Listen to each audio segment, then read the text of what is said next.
दुश्मनी लाख सही ख़त्म ना कीजिए रिश्ता, दिल मिले या ना मिले हाथ मिलाते रहिए। निदा फाजली ने यह शेर जिस तनाजुर में भी कहा हो, मगर पाक भारत क्रिकेट मुकाबलों पर कल रात से कबल तक बिल्कुल सादिक आता रहा। ताहम गुज़िश्ता रात खेले गए एशिया कप के मैच ने सूरत हाल बदल दी, जिससे सियासी, सिफारती और अस्करी कशीदगी का साया खेल के मैदान तक जा पहुंचा है। दुबई में होने वाले इस मुकाबले में जहां भारत ने पाकिस्तान को 7 विकेटों से शिकस्त दी, वहीं असल बहस मैदान के अंदर और बाहर होने वाले रवैयों ने छेड़ दी। भारतीय कप्तान ने पाकिस्तानी कप्तान से हाथ मिलाने की बजाय सीधा मैदान छोड़ दिया, तो ये मंजर शायकीन के लिए हैरान कुन था, क्योंकि टॉस के बाद और मैच के अख्तिताम पर दोनों टीमों का एक दूसरे से हाथ मिलाना खेल के आदाब और आईसीसी के कोड ऑफ कंडक्ट का भी बुनियादी हिस्सा है।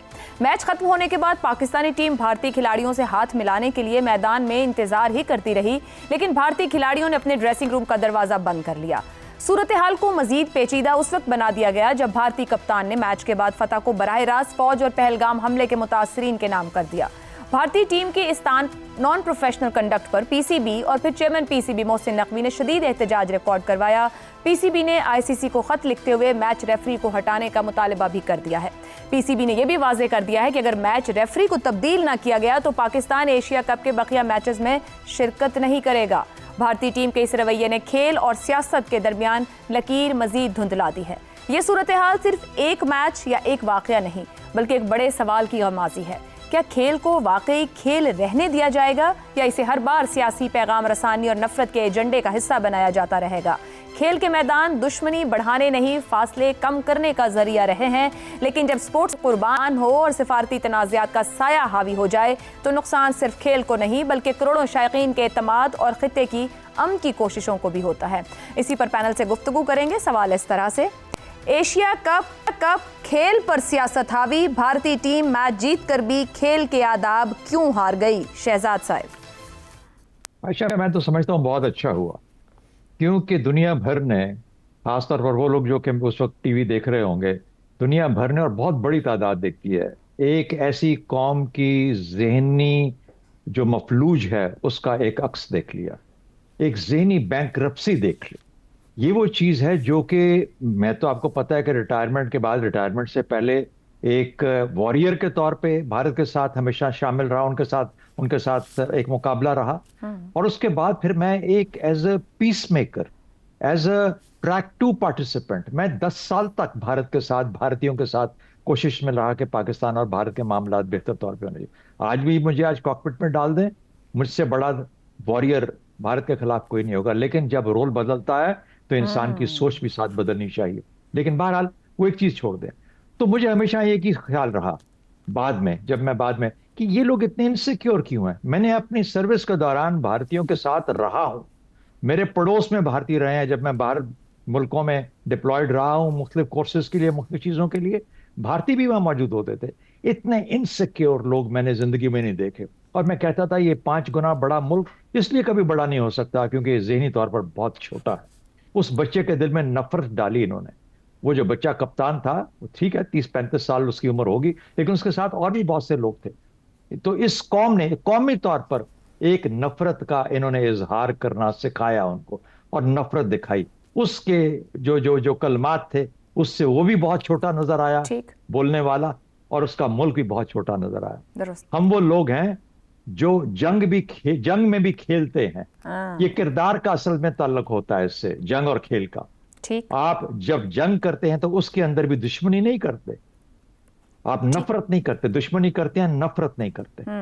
जब आप खेलते हैं, ये खेल में भी नफरत सिखाते हैं, तो नफरत की लेवल तक कभी मामला नहीं जाना चाहिए। ये नफरत सिखा रहे हैं, नफरत इन्होंने डाल दी है इनके दिमागों में, इसलिए ये कौम चाहे 4 ट्रिलियन की इकोनॉमी भी लेके खड़ी हो जाए, ये कौम कभी बड़ी कौम नहीं बन सकती, क्योंकि ये कौम कभी थी ही नहीं। ये एक असेंबली है ओवर द सेंचुरीज, जो कि लोगों को अब मिला के शुक्र करें बरतानवियों का, जिन्होंने इनको एक मुल्क बना के दे दिया, वरना ये तो आज तक एक मुल्क भी नहीं थे जिसको कि ये इतनी बड़ी एक एरोगेंस और इस किस्म की जो इनसिक्योरिटी लेके चलते। दुरुस्त। रजा साहब, मैच रेफरी पाकिस्तानी कप्तान को हाथ मिलाने से रोकते हैं, मीडिया को कवरेज से मना किया जाता है, और बाद में पता लगता है कि इसके अंदर भारतीय क्रिकेट बोर्ड और हुकूमत भी पीछे है।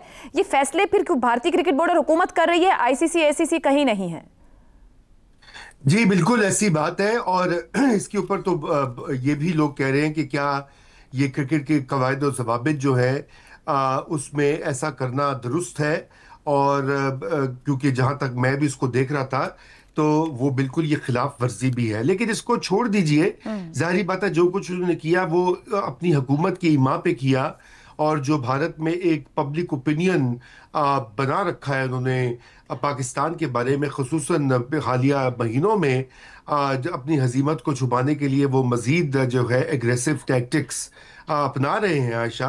और लेकिन ये तो खिलाड़ियों को भी सोचना चाहिए, क्योंकि देखें अगर आप माजी में देखें, तारीख में देखें, तो जब अमेरिका और रूस की कोल्ड वॉर उरूज पर भी थी तो उस वक्त भी वो आपस में स्पोर्ट्स जो है वो रुकते नहीं थे। वो ये नहीं करते थे कि वो हाथ मिलाने से इनकार कर देंगे या वो टूर्नामेंट्स में शिरकत से जो है वो इनकारी हो जाएंगे।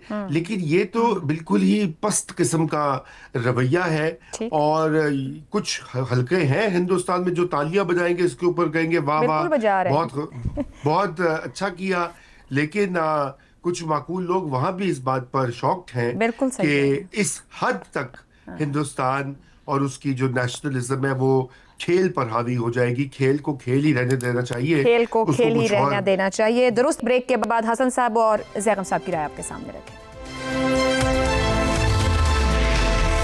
प्रोग्राम के आखिरी हिस्से में एक बार फिर खुशामदीद। हसन साहब, माजी में भी पाकिस्तान और भारत में कशीदगी रही और बहुत आगे तक भी बढ़ती रही, मगर खिलाड़ी खेल के मैदान में हाथ भी मिलाते रहे, एक दूसरे के साथ बात भी करते रहे, खाने भी खाते रहे। मगर अब की बार क्या ऐसा बदल गया कि हाथ मिलाने से, कोड ऑफ कंडक्ट फॉलो करने से भी चले गए? नहीं, जब जवाल का एक मतलब होता है ना।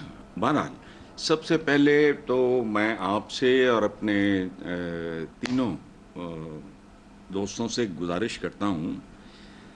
एक इंडियन है, हिंदू है, यंगस्टर है, खूबसूरत लड़का है, बहुत ज़हीन है।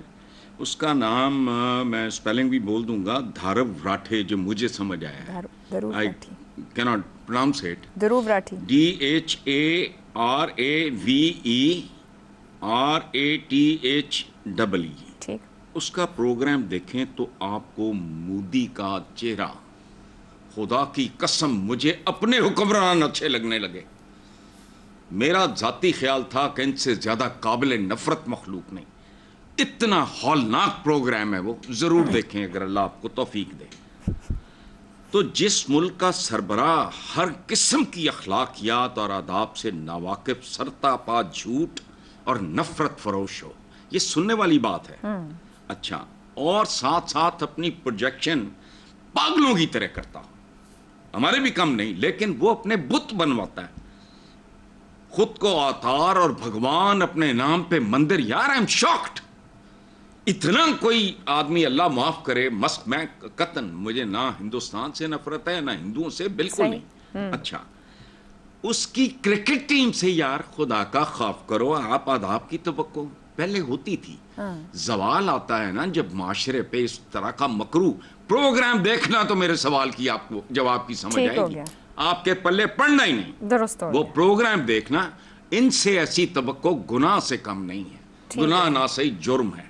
सही है। ज़ैगम साहब, पाकिस्तान देखो जी। नहीं, ये अक्स होते हैं अवाम, मतलब उनके लोग ही उनके बारे में बता रहे हैं। बिल्कुल, और बहुत ब्रिलियंट, पढ़ा लिखा, वेरी वेल एजुकेटेड एंड फलाना जो भी आप लगा लो, बहुत खूबसूरत। मुझे बहुत अच्छा लगता है, मैं पढ़ के हैरान रह गया सुन के। जी ठीक है। प्रोग्राम ज़ैगम साहब, पाकिस्तान ने एहतजाज भी किया है, चेयरमैन पीसीबी की तरफ से भी, पीसीबी ने भी लिख छोड़ा है कि एक तो रेफरी को हटाया जाए, ना हटाया गया तो हम एशिया कप के मजीद मैचेस नहीं खेलेंगे। एक तो ये भी फरमा दीजिएगा उस सवाल मेन के साथ कि ये मौक़िफ़ भी दुरुस्त है? जी, पाकिस्तान का मौक़िफ़ बिल्कुल दुरुस्त है। इतना मौक़िफ़ तो हमें उठाना चाहिए, लेकिन हमें तैयार रहना चाहिए। आज का भारत ऐसा ही है। और एक सवाल ये उठा कि इनमें इनसिक्योरिटी क्यों है। देखिए, भारत ने 78 साल में अपने अंदर इनसिक्योरिटी पैदा की है। आपको बज़ाहिर भारतीय नज़र आता है कि उसमें एरोगेंस आ गई है, लेकिन एरोगेंस नहीं आई। नफ्सियात दान भी हमें बताते हैं कि एरोगेंस के पीछे जो होता है वो एहसास कमतरी होता है। एक शदीद एहसास कमतरी भारत में पैदा किया गया है। भारतीयों को बताया गया है कि तुम 1000 साल तक गुलाम थे, जो बिल्कुल गलत बात है, क्योंकि भारत की जो मुस्लिम सल्तनतें थी वो बर्रे सगीर का हिस्सा थी, बर्रे सगीर की मुस्लिम सल्तनतें थी, और वो एक्सक्लूसिवली मुस्लिम नहीं थी। उसमें हिंदू भी उसी तरह शरीक थे, और हिंदुओं का भी उतना हिस्सा था जितना मुसलमानों का था। तो अपने तहजीबी तौर पर उन्होंने अपने आप को एहसास कमतरी में मुब्तला किया है। और देखें, आदाब की जो बात है, 1943-1944 में बंगाल में बहुत बड़ा कैत आया था, फैमिन। तो उस वक्त जो हिंदुत्वा का बानी था, यानी बीजेपी का या फाउंडर समझ लीजिए, जो सावरकर था, विनायक दामोदर सावरकर, उसने कहा था कि मुसलमानों को खाना मत दो, ग्रेन मत दो। और उस वक्त जमीनें तमाम कंपनी और अंग्रेजों की वजह से जा चुकी थी हिंदुओं को। मुसलमान बहुत गरीब थे, और लाखों मुसलमानों के मरने की वजह उसका ये रवैया था। तो ये वो बीजेपी है, ये उसका चेहरा है, हिंदू का नहीं। हिंदुओं को हम ब्लेम नहीं कर रहे, बिल्कुल ठीक हसन निसार साहब ने याद दिलाया, हिंदुत्वा का ये चेहरा है। तो यही हर जगह पे ये नफ्सियात उनकी जाहिर होती है। ठीक होगा। और हम पाकिस्तान एक ही पैगाम देंगे कि जंग के मैदान में आए तो सामने से आए, और खेल के मैदान में आए तो स्पोर्ट्समैन स्पिरिट से आए। प्रोग्राम से इतना ही, इजाजत दीजिए, अल्लाह हाफ़िज़।